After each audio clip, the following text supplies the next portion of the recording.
And what do you think was the influence of Francis Bacon in you know uh, almost acting as a catalyst for this kind of thinking to start very early?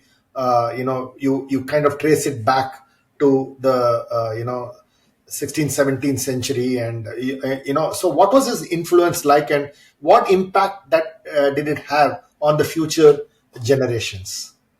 Yeah, I think Francis Bacon's a pretty big deal. Not as an inventor himself, but certainly as someone who, almost like as a visionary, right? Someone who outlines a vision of this is the kind of society we could have if we make ingenuity, improvement, invention a big part of how we should be doing things. And I think that captures a lot of people's imaginations. So you definitely had loads of improvers and inventors before he comes around or he starts writing.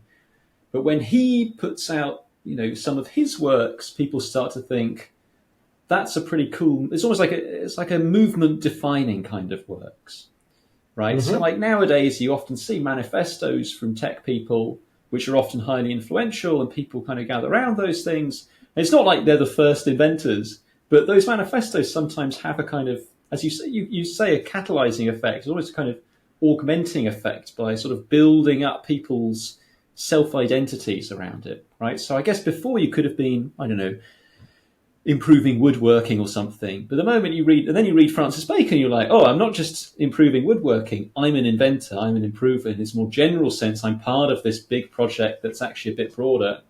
And that maybe gets you thinking, seeing the bigger picture, which in itself is also quite inspiring, right? And kind of leads you to other projects beyond the ones that you're already involved with.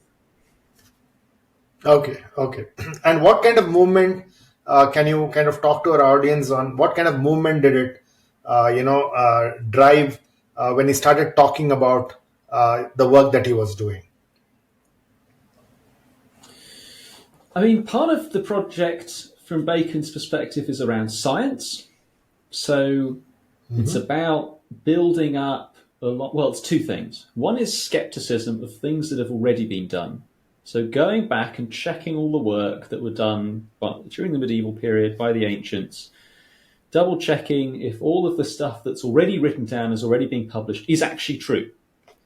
And then the second part of it is, once we've established that, or while that's going on, let's also go out and systematically collect things, catalog things, systematize the collection of knowledge, and kind of see knowledge creation as being part of this. I mean, he even compares it to a kind of like an assault on nature, right? And not in the sense of like putting nature under humans' feet, but rather trying to prise open all of the secrets that nature has. So he compares it to the tiny army that Cortez conquered the Aztec Empire with. He says you need to have this core group of people who are going out there and they're trying to figure out all of what's going on in nature. And from that, you can start to derive useful knowledge. You can start to derive physical laws about the way physics works, about the way mechanics works. You can start to find all of the plants that could be used in medicines, all of the minerals that could be used in medicines or for dyes or for chemicals. Right? Once you've catalogued all that kind of information, you can start to apply it and use it.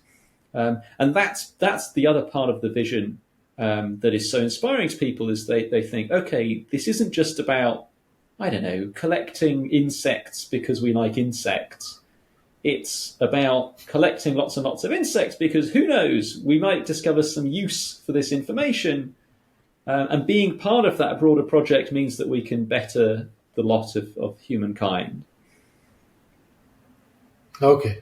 So it's almost like, looking at connecting the unconnected, and there could be inspiration coming from, various sources, but collecting information and keeping it so that it's almost like the indexing of a database, right? You do not know when, the idea is going to come, but as you collect more information, the chances of innovation and invention happening is something that he kind of practiced and preached, is what you're saying. Yeah, he certainly practices that. Like some of his works are very much about just kind of listing all of the things we know, all of the experiments the things we don't quite know, and we should do some experiments on these things.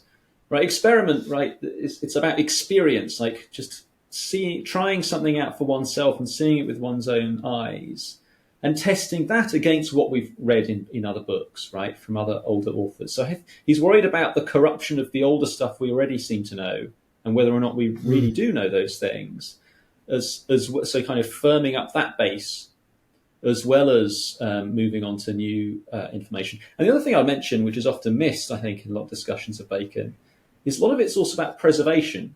So you mentioned databases. Bacon's thought about how the world has changed is that he's a bit worried that a lot of the stuff that the ancients had done has been lost. When he describes the New Atlantis, it's of a society that existed before Noah's flood, right? And it's continued and preserved all of the knowledge that was there from before the deluge. And he's worried, I think, about kind of modern deluges. He's worried. I mean, remember, within English recent political history, you'd have had the dissolution of the monasteries. All of the monasteries were seized by the crown and then handed off, and all the libraries and all those manuscripts ended up being dispersed. Right? He's worried about the effects of war, of fire, of all these different things. And I think part of it's not just that you have everyone collectively involved in this endeavor, but if they're also printing and exchanging information, you're going to create a more robust data set, or more robust data, right? So that if something bad happens, you can at least, there's enough out there that you can rebuild these things.